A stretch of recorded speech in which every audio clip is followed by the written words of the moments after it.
My today's guest is ERIC McCOLLUM, fine art photographer and writer based in Santa Fe, who works in both digital and analog format to produce primarily black and white images. During our conversation today, we concentrated on ERIC's newest important project called Expiration Date. Enjoy.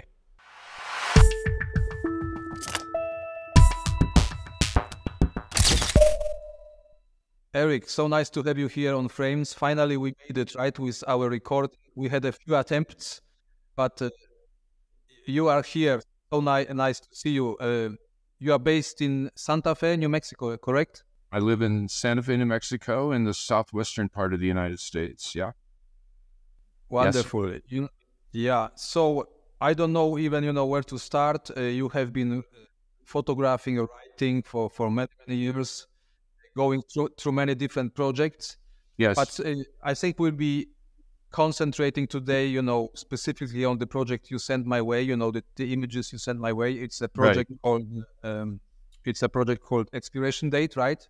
Yes. But maybe before we jump into this project, just if you could, bring us all the viewers up to speed about your, photographic background fascinations. When did it all start for you? Okay, sure, Thomas. Well, I got my first camera. My parents gave me my first camera when I was 5 or 6 years old. It was a little Kodak 127 twin lens reflex, and my father and I would develop the film in a film tank. And I like to say that was my first introduction to really serious profanity, was when my father was trying to load the film into the film tank. And so, and then after that, I always had a camera at hand, and I took photographs of a variety of things. In my undergraduate days, I shot film, which I was not very good at, and so then I stopped that. But I always had a camera at hand, and then in 2004, a colleague and good friend of mine was diagnosed with a terminal illness. And it made me think. I was in a very different profession. It made me think, is this enough? Is this all that I want in my life? And I thought, no, there's a creative aspect that's part of me that I want to include in my life. And that brought me back to fine art photography in a more serious and concentrated way. So I've really been doing this seriously since 2004, 2005. And why do you think the choice, went direction photography? Not painting. You also write. Okay, you also write. You express yourself in writing, right? Yes, absolutely. And I published a few poems early on. But there was something about a lot of my work. I was a psychotherapist and a college professor. And a lot of my work was based, or all my work was based in words. And I really wanted something that wasn't based in words, and I had a history in photography, and so it just seemed like the obvious place to go. And I feel a real satisfaction, as I think all of us do, in creating an image that makes sense to us, that has an emotional impact, that has an aesthetic wholeness to it. So those things led me to photography. So you immediately kind of, sensed that there is this important link between, expressing whatever emotions might be in us, and then, kind of translating those emotions, observations into a visual piece of art. Was it kind of like was it a fascination that dragged you towards fine art photography? Yeah. Yes. I mean, being able to express, in many ways, being able to express things that I found hard to put into words, but were interesting to me or important to me visually. And as you know from Expiration Date, I've also recently been combining words and images, and I think that is kind of comes from the best of both of both of those things for me, parts of my own creative experience. I was actually about to ask you if you found or if you find it, difficult or easy to express, your own thoughts and emotions through a photograph. I find it. I have different phases myself. At times it comes very naturally to me, but I have those phases where I'm really struggling, actually, with finding this link. And then you mentioned the words, adding the words maybe into the mix. Is it a completely different story for you once you start adding the written parts, the written commentary next to your images? Did it make the process easier, or was it just something natural you knew you had to do? Yeah. Let me talk about that in terms of this project, because this was my COVID project, even though it wasn't about COVID. It began in 2020, soon after the lockdowns occurred, or the quarantines occurred, and I just started making photographs. So it started as self-portraits, and then I started kind of expanding that to look at other parts of my current life. And they didn't really, in my mind, have much coherence. They were just photographs, photographs, photographs, photographs. And then I was working with Jason Langer and also Jennifer McClure, both of whom helped me a great deal in this project. And Jason said, this seems like a journal to me. Why don't you put some words to it? And when I put the words to it, that helped to organize what I was trying to say and what I was, what the emotional experience behind the images was. And so I don't really, there's debate about, should we put words with photographs? The photograph should stand on its own. And yet I feel like words and photographs, when they live alongside of each other, can augment each other. And then the question is, which is the balance? Is the photograph the primary object, if you will, or are the words the primary object? And in this case, I think the photographs are the primary object, but the words augment some of the meaning. Yeah, I when looking, at the pieces from your series, when the words come into play, I see it absolutely rather like as a cohesive, one entity kind of, artistic piece. It's difficult to put the weight on it. I mean, the image without the words, they are also wonderful, by the way. Yeah, so the images by all themselves are strong, visually, thought-provoking, and so on. But it's often very enough, to add, like you do, just a couple of words, which put the image in this additional context. Really, like you say, it increases the impact, on the viewer. So I would say this becomes really a one cohesive piece. Yeah. So it's difficult to weigh.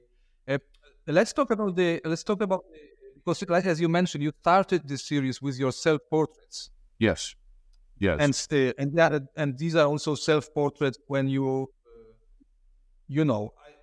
self-portrait is anyway relatively, it's a very personal decision, especially when you're presenting the images to the public, right? And so you are showing already yourself. Yes. Your self-portraits, some of them are also quite a intimate images and so on and so forth. Why did this happen? Did you have the urge? What were you trying to share with the viewers when putting yourself into those images? Well, my thought was, my understanding of it as I started was to try and try to evaluate where I was in life at that particular moment. When I started this, I was almost 70 years old, and I'd made some changes in my life. My wife and I had lived on the East Coast of the U.S. for 26 years, and we'd moved to the Southwest. I'd retired from my previous career, a variety of changes. So it was really a question about where's my life now and what's the emotional experience of my life now. And so that's why I began focusing on the self-portraits and just what, who am I at this point really was the question. And then, as you know, I began to expand it to think not only about myself, but my relationship with my wife, my relationship with the landscape in which I find myself, so forth and so on. So I wanted the reader, the viewer to be able to partake in that conversation that I was having myself, really. And then what is also extremely interesting, your choice of medium is you're using expired films, right, for the project. So you also explain it here, in the text material and overview. You're connecting this idea of aging, maybe getting older, looking at your life backwards, from this perspective, and then the documenting everything with the expired film, so the film that also had its lifespan already. I'm fascinating, wonderful idea, I think. How was it from a technical standpoint? Because I can imagine you had some years where you probably photographed digitally, is correct? Oh, yes. Yeah. I photographed. So it's a big change, right? It's a big difference. Like, was it a steep learning curve in the beginning, or how did it work out with the expired films? Yeah, well, I'd been using a regular film for a period of time. I used both digital process and analog process. I've been using regular film, but then I came into possession of some rolls of expired film, and I was actually going to throw it away. And one of my friends said, "No, you ought to shoot it. You ought to use it." And so I thought, well, maybe I'll try this self-portrait thing. And I thought, I told one of my friends, I'm approaching my own sell-by date. The grocery store products, you're supposed to use them by a certain date. Well, I'm approaching that. Maybe expired film would be useful, but technically, it was interesting. The black and white film, Tomas, held up very well. Some of the images that look as if they were shot with current film were shot with film that expired in the 80s. The other thing I found is that with color negative film, C41 film, you can develop it in black and white chemistry, and it yields a very dense but usable negative. And so I did that. And other times I would shoot a roll of film and get absolutely nothing from it. It would just come out nothing. So there was kind of an element of chance. And again, I think another thing that it did is it kind of freed me to play around, because I thought, well, I'm already using materials that may not produce anything. So why not play with it? Why not just have a sense of fun and play with it? So what is the camera, and the films you are using these days for the project? Sure. It was all shot on medium format film. I used a variety of cameras. I used a Mamiya RB67, a Mamiya C330, a Rolleicord, and it was a variety of film. Once, from Kodacolor to Agfapan to, goodness, I can't remember, Tri-X, just a whole variety of films. Once people heard that I was doing this project, they started sending me all their expired film. So I got in fact, I still have a whole lot. In terms of, I don't have much experience into analog photography myself at all, So in terms of like this expiration date, what's the process, So when I'm looking at the expiry date of any given roll of film, right? When crossing this expiry date, the way the film reacts and the way it kind of deteriorates in a way, or gets old. Is it a quick process after this expiry date? Do the features of the film change really quickly afterwards? My experience was that they didn't, and really especially with black and white film, it held up very well. One of the decisions I made was to use Diafine as a developer. Diafine is a two-bath developer, and the reason I chose it is it's the same time and temperature for every film that you use, because I didn't have a way of going back to find out, for example, some of the Agfa films that expired in the 80s. I didn't have a way to find out what the best developer was and so on. So I used Diafine. That really simplified the process. And then I scanned the negatives, and that allowed me to make adjustments digitally that the images printable, frankly. Many of them wouldn't have been printable otherwise. So you send like around, I don't know, 20 images, my way from the series, and we will be showing them during this conversation. But I will share the screen with you now, and I would like to talk specifically about two images from the series. Absolutely. So let's talk about this particular image, because there is so many things I like about this image. The one thing is just the subject matter, the scene, the impact it has on me. The unknown, many question marks here. I imagine it's you behind this sheet, right? Yes. But also, I love actually the technical, the visual qualities of this particular frame. I mean, the contrast, it's just wonderful black and white shot. So if you could just share, a short story behind this image. Sure. Well, this is what I'm holding is a piece of Mylar.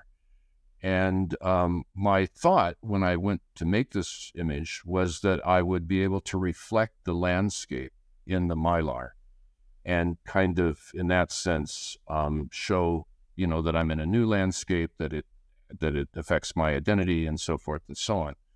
Well, the reflection didn't work particularly well, as you can see. But I like the image because some people have said, oh, it's like you're looking at a map and you don't know where you are and you're looking at a map. And I think it kind of gives this sense of a new exploration, a new landscape, getting to know a new place, and that it is confusing. It is, it's new in many ways, and it takes some time to understand. And so that's how this particular image came about. It was made near where I live here in so. I love the fact, absolutely love the fact that you are putting so much thought, and into each particular image, that you are really trying to translate what's going through your head and through your heart, in this particular time, so days, and creating those images based on those thoughts. It's just wonderful. It doesn't happen every time, me myself. So often I am simply, attracted visually or maybe reacting, to something in front of me. But, connecting it with your own thoughts and really emotions, I think it takes everything to another level. So it's wonderful, right? Well, thank you. Yeah. And believe me, you're seeing a small number of the images I shot. Yeah, I know. How many images in this series up to till today? I shot about 55 rolls of film, so 10 to 12 images per roll, depending on the format of the camera. Yeah. Yeah, wonderful. One more image here. Let me just find it. Yeah. Exactly, this one. Is it probably your wife, I assume? Yes, it is. It is. Tell me about this one. Was she sleeping? Did you work with her on this scene, on this frame, on this pose? It's wonderful, absolutely stunning image. I love it. Thank you. No, Julia and I worked together. She was very patient and very interested in the project and very supportive of the project. And one of the things that I began to think about is how we portray, it's hard for me to call myself old age, but I guess how we portray old age. And we think of it as a deficit, primarily. We think of aging as a deficit process, which it certainly is in some ways. But there are moments of beauty, and there are moments of sensuality and sexuality and repose. And I saw her this way. We posed this to some degree, but I saw her this way and said, hang on, just right there. Let me make a photograph of you, if you don't mind. And she did, and she's been very supportive of my work as a photographer in general, but particularly of this project. No, wonderful. I think you have an amazing ability of finding and reacting to those moments that, for me, I am, a couple of years younger than you, but, it doesn't mean that I'm not starting to think about things, aging, the time passing day, life. And I mean, those images are strong, so impactful, make me sticky, make me, dive into those subjects and, just wonderful work. This particular image, I can imagine where you used a different film than on the previous one we talked about. Yes. This was the previous one. I don't remember which films I used, but these were both black and white films. This may be a little newer one, and the light's different as well. The older films responded to stronger light. This was shot in our home, in our courtyard, in softer light. Yeah. No, stunning work. I know you exhibited in the past, in different places, internationally. Did you already travel with this work somewhere? Did you show this work in the galleries or museums? No, not yet. I've been putting together, my hope is that it comes out as a book. I've been putting together a book of the images, and that's my current hope. I'd love to have a gallery show as well. It's intimate work, Tomas, and I think it in a gallery or in a book, it will be relatively small. The prints will maybe be 12 by 12, 11 by 11, and I want people to really be able to approach and spend time with them. I've shown it to some groups and projected it on a screen, and in a group, I hope it invites, people really thinking about their own lives, and that's hard in a group, and that's hard with a big image up on the wall. So that's kind of my vision. Yeah, it's interesting. I was about to ask you about what size, you would be thinking about. So, yeah, I think it's a nice idea to have them not so big, to invite the viewer to get closer, to really feel become close, one with the image, and really, connect and compare the thoughts and the emotions, and the... Yeah. Wonderful, Absolutely. Eric. Thank you so much. Yeah, well, I would like to wish you all the best. I would really hope to see the work, in a gallery, in a book. I think a nice book would be a wonderful idea. Yeah. And are you working in parallel or any other projects, or are you usually working, projects one by one, or is it an ongoing project you are going to work, definitely into the future on? Yeah, I think that Expiration Date is nearing the finished at this point. I'm really working now on assembling it as a book, and I'm not making new images for it. I'm working on another project right now where I fell in love with the Holga camera, and I've been using it to make photographs here in the American West, and kind of producing a counterpoint to a lot of our visions of the West. Ansel Adams, the beautiful, remote, spiritual, awe-inspiring West, and I'm taking pictures of graffiti on water tanks out in the plains, and roads, billboards and roadside signs and that sort of thing. So I'm currently working on that project. Yeah. Yeah, nice. So it's great to hear. I can see you, open mind, enjoying all possible directions, ideas, different things. Wonderful. Eric, wishing you really all the best with whatever your plans and dreams are. We are staying in touch here on Frames. Lovely to see your work also in our group. Thank you so much. And thank you for today for taking Yes, the time and talking about your work. absolutely. Thank you so much, Tomas. This has been a wonderful conversation, and I'm delighted to be part of the Frames environment, really. So thank you. My pleasure. Thank you so much, Eric. Yeah, have a great day. Thank you. Bye bye. Bye bye.